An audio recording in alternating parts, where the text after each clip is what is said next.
Hello everyone, welcome back to my channel. My name is Cynthia, and today I am here to film what is probably a very late review of the Kitlife planner, the 2018 Keeping It Together planner.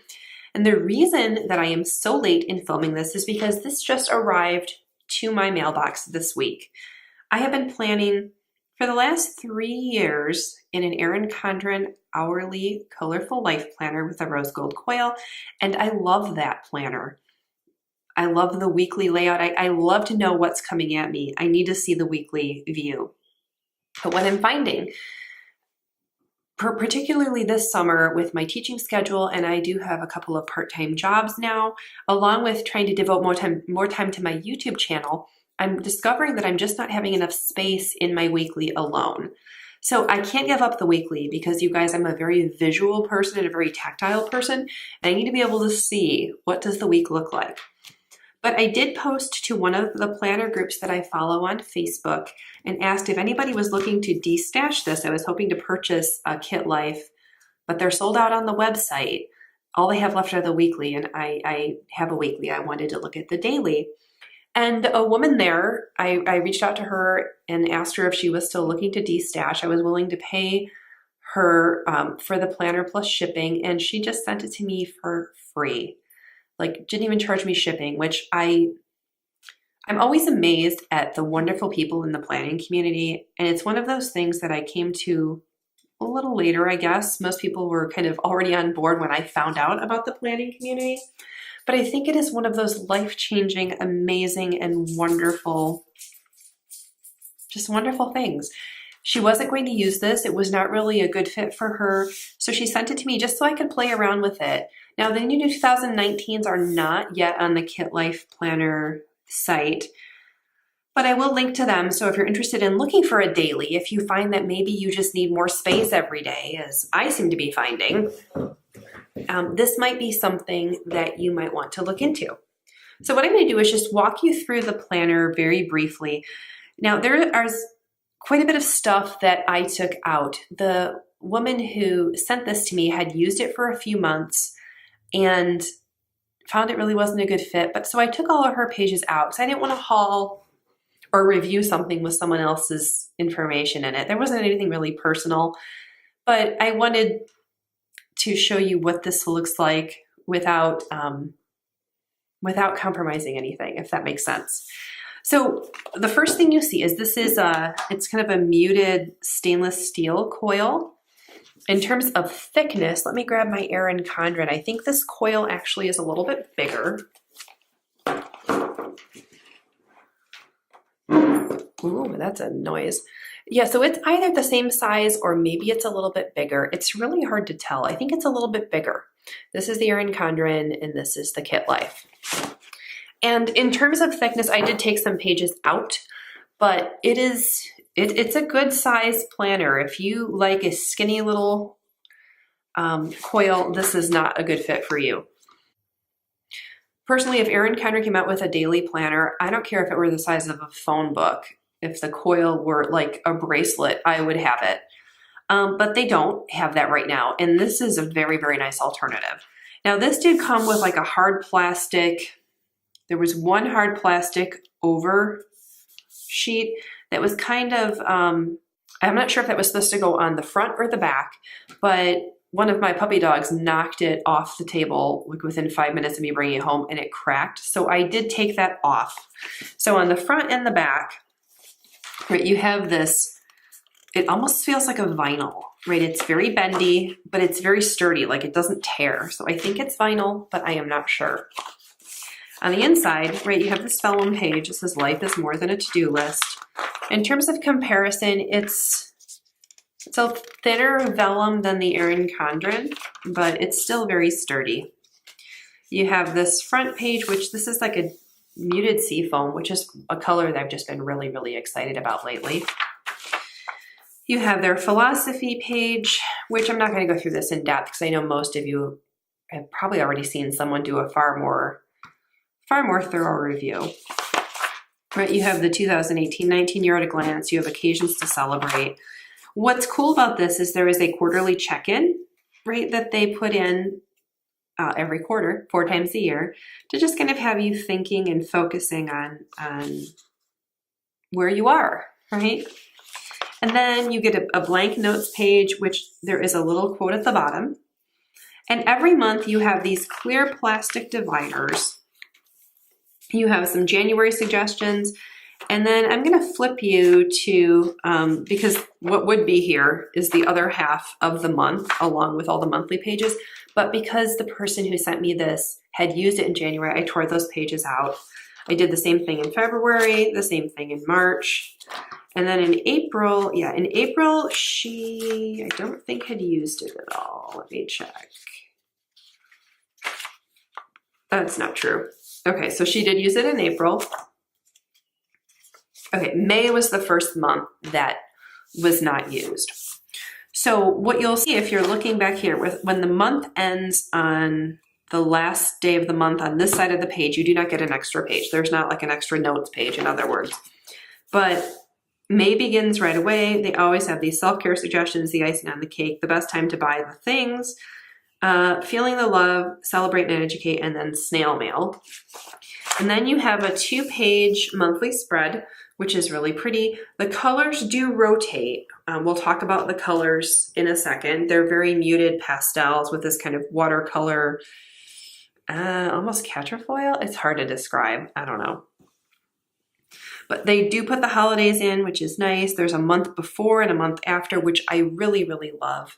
The new 2019 Erin Condrens give you, I think it's the month after.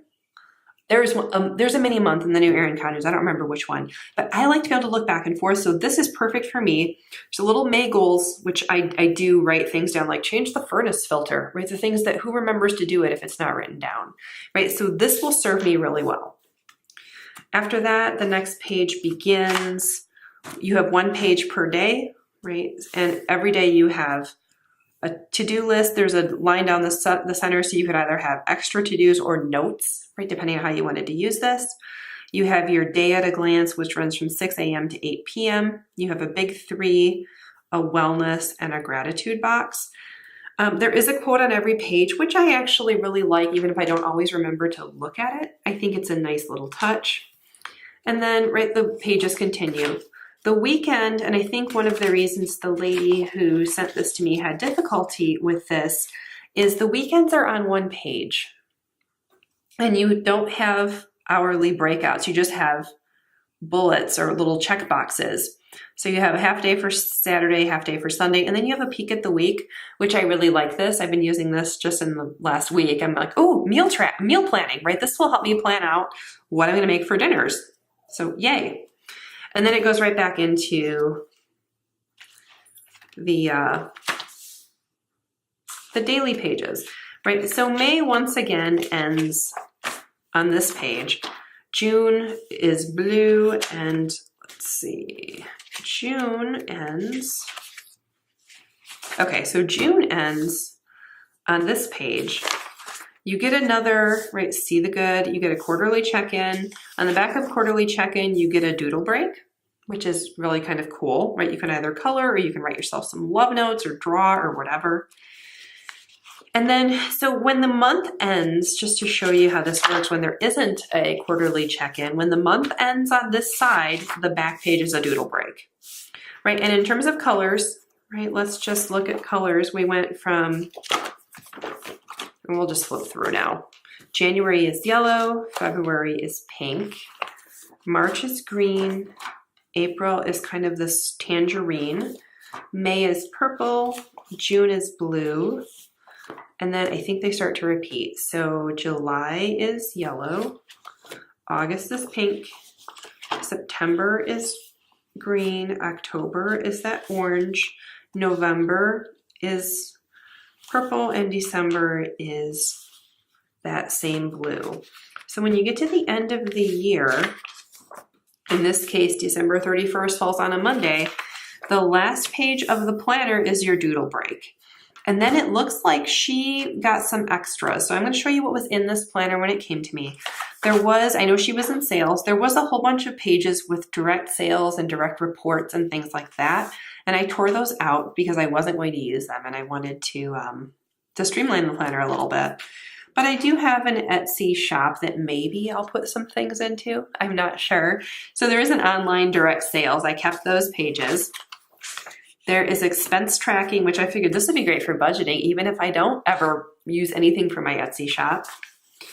And then these are mileage trackers. So if you ever travel on business, and it does come with this extension EXT plastic tab divider. So after that, we have just these dot grid pages, which I'm not sure if these are what is called Bujo or Bujo. I don't know how to say it, you guys. But she has 1, 2, 3, 4, 5, 12 of these. And you guys know I love dot grid, so this is a big hooray. This is really the only substantive note page in the planner apart from, oh, look at that. There is a gift list before November. I guess I should have looked at these a little more closely, huh? Yeah, so I don't think there are any notes pages to speak of. No, there aren't, apart from that gift list and that one page at the very beginning. So, and these, the doodle breaks. So if you are a person who takes a lot of notes in your planner, you would probably want to get something like this. I am excited. I'm probably going to order a Kitlife planner for 2019, though I am also looking at plum paper. I am looking at, I think it's Down on the Farm planners. Those are really cool. The Spoonie planner, I'm looking at, I think not Emily Lay. I think that's too small for me, but Day Designer. And which one am I missing? I don't know, something else. But I have decided I definitely like the coil. I definitely want to use a daily next year as well. And, oh, and the Kitlife, hello. And I really, really like this. So let me just show you the end here. It says probably made in America. And then the back page, oh, there's a little bit of stuff on it. Sorry about that. Is kind of a muted gray. So it's really, really pretty. It's really, really easy to use. Just using it in the last week, I felt more like I'm not missing something. I think just because somehow this summer went crazy. So I was really excited to give this a try. And the planning community, you guys, y'all are so wonderful. So if you have thoughts on this, or if you have suggestions for daily planners that you use and love, or that you're looking at, or think I should look at, please share those. And I hope this is useful to you. I will link to Kitlife so you can take a look at it. I'm expecting they're probably going to launch their 2019s pretty quick because it's going on the end of June already here. So I'm hoping soon. But so far, this is the thing that I am most in love with this week because it's making my life easier. And that's the whole point of a planner, right? So thanks again for watching. I hope you enjoyed this, and I will see you in my next video. Bye.